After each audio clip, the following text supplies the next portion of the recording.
What was your I dodged a bullet moment? I was searching my pockets for the keys to the front door of the building I was living in at the time, and a friend, who had given me a ride home, shouted at me from the car because I had forgotten something inside. The moment I got to the car, part of the stone facade of the building fell exactly where I had been a few seconds prior. Was going to energize a bucket turn on a big switch when an operator reminded me I wasn't trained for it. He went and did it. It arc flashed and almost killed him. This I sent a knock against the operator. He was 100% correct that our internal HHS rules prohibited me from doing it, while he just got hurt. It most likely would have killed me because I doubt I would have taken all the precautions he did. While I was in basic training for the army, we were on the qualification range for M16. While I was on the mound, preparing for the second round of targets, I looked to my right to see another recruit trying to clear a jam. Now, I'm not sure how many of you actually know how to safely utilize a firearm, but basically you're meant to always be pointing your muzzle down range. Muzzle awareness. This bozo had his rifle pointed right at my head. I quickly lowered my head as far as I could, as I was in the prone position already, and less than a second later I heard his rifle discharge and the round go whistling past my head. Too long didn't read, I literally dodged a bullet. Partying in Mexico dance club. Tijuana. I went to bathroom. On the way there was a group of people smoking pot. They offered, so I took a hit. I proceeded to go into the bathroom and pee. When I came out of bathroom, the group of people smoking pot were being arrested by Federales Mexico police. I just kept on walking. Mexico jail is the last place I wanted to be. TL doctor almost got arrested in Mexico. Had a fiance who I'd been dating for 3 years. There were 2 episodes where weird things happened. Random dude knocked on our bedroom window, saw it was me and ran off. Drunk guy calling her phone nightly for a couple weeks. She explained it with all these logical reasons, so I trusted her, although she constantly accused me of cheating. 1 week before the wedding I'm studying, while she's out with the girls from work. I usually studied at the school till midnight, but decided I'd study at home on the couch. She walks in plastered with some guy. Obviously wedding is off. She cheats on him, marries another guy. While married to guy A gets pregnant with another guy. Now a single mom probably cheating on whoever she is with. Doing dismounted patrols in Iraq, walking around, looking for bad guys when an Iraqi popped out from in front of a van about 15 feet from me. AK-47 at the ready, and pulled the trigger. It fired 1 round and jammed. I felt the puff of wind as the bullet missed my cheek by an ass hair. If that rifle hadn't jammed, which axe rarely do, there's a good chance I wouldn't be here right now. I still have the cartridge that missed. I consider it the bullet with my name on it. I was dating a guy who I was really into, but didn't get the same vibe off him. So I ended it before it started. He got really mad saying how much he wanted a relationship, but I stuck to my instinct. He almost immediately gets into a relationship with another girl, gets her pregnant, and then cheats on her with 4 other girls. I was asked to go see the Eagles F death metal at the Bataclan, but declined as I already saw them before and went to see something else.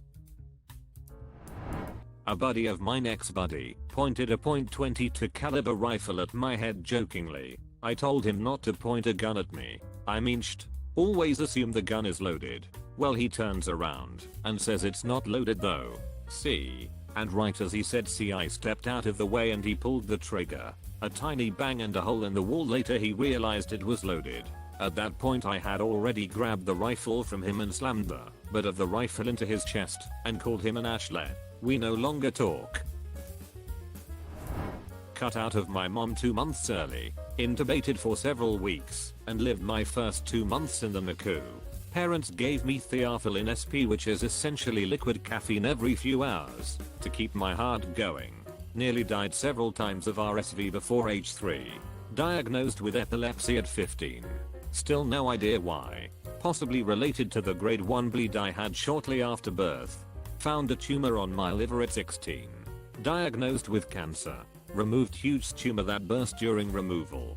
2 weeks later diagnosis is retracted. Unfortunately by 17 I'm in end stage liver failure. Have every super rare complication in the book. Have severe HSP and vasculitis, and am in an ISO room for a month. They neglected to mention that my aorta cold easily burst. Then came the esophageal varices and transplant listing. Puked up lots of blood. Second bleed was the worst. If I hadn't already been in the hospital at the time I would have certainly died. I vomited up 2 liters of blood in one go. They did surgery in my room and I lapsed into a hepatoencephalitic coma for 2 weeks. Usually at that stage you're a goner. And if you survive you're going to have some brain damage. I woke up with no apparent brain damage, thank God. Got a transplant from my aunt a few months later. The surgeons actually expected it to fail, but decided that if they attempted a living donor transplant first and it failed, then I'd immediately be moved to the top of the list. My MELD only topped out at 14. Because UNOS doesn't factor in esophageal varices or hepatic encephalopathy, 2 of the worst comorbidities of liver failure. After 14 hours the surgery was pronounced a success. 3 days later I woke up, had a lot of crap to deal with, but ultimately survived. After the transplant I had a bunch of complications, and some medical duck-ups that nearly killed me, like a routine bile duct stenting procedure that resulted in a hemothorax, 3 chest tubes, and a 3-week hospital stay that also involved several severe allergic reactions. Unfortunately found out I developed a severe allergy to Omnipac called contrast-iron 4-thiodine. It was weird as I was fine with it pre-transplant. Post-transplant. First caught I had sent me into anaphylaxis. Fun times. Now, 6 years later, I'm relatively healthy and haven't had any bouts of rejection, which is amazing. Thanks to my aunt I got to live past 19.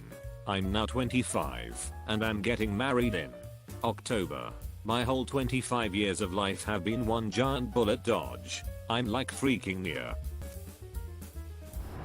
So, I was dating this chick that was incredible in the sack. However, found out she was messing around with another dude and I wasn't keen to the whole casual dating thing.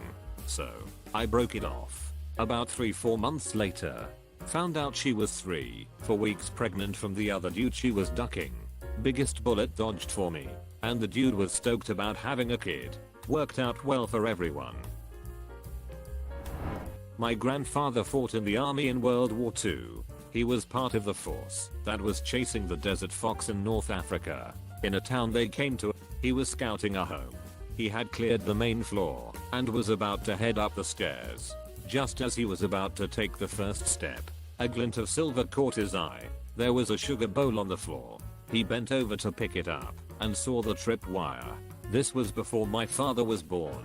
I owe my existence to that sugar bowl. It's on my father's dresser right now. This still scares me today. Both of my parents died in a car crash a few months back. Recently we just moved to Canada because of free healthcare and it's calm here. Anyways, this was at 11. We had just got back from Denny's. My parents wanted to go look around. I declined because I was lazy. I took a nap. When I woke up it was 2:30 and my parents weren't back yet. I thought that maybe they just needed some time alone together or something. I kept watching television in our room. It was 9:30. I decided to look outside, see if I could see our rental car. Nope. I decided to sleep. I was pretty bummed out. I remember this. I had to eat room service, which is great, but it's so much for room service. Anyways, went to sleep. Woke up. Nothing. Checked their bed. Same as last night. And we didn't have cell phones yet either. Anyways, around 11 AM I decided to ask the lady downstairs in our hotel. I asked her what should I do, which is pretty odd for a grown man.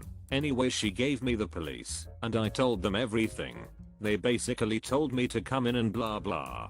I found out they died, and I went back to the hotel room and I cried for hours on end. I was in a city by myself which I barely know around.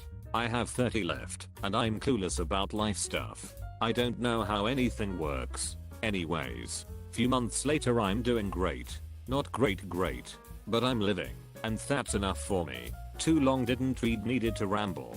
Got to ramble. Just read it. Not me, but a friend of mine. He used to date this girl in high school. Well, last year, she went to jail for murder. Killed her dad with a shotgun while he slept.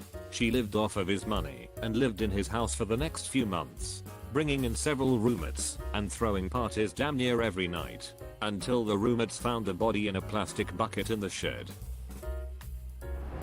Consider subscribing if you enjoyed this video, and if you want to see more of Reddit universe,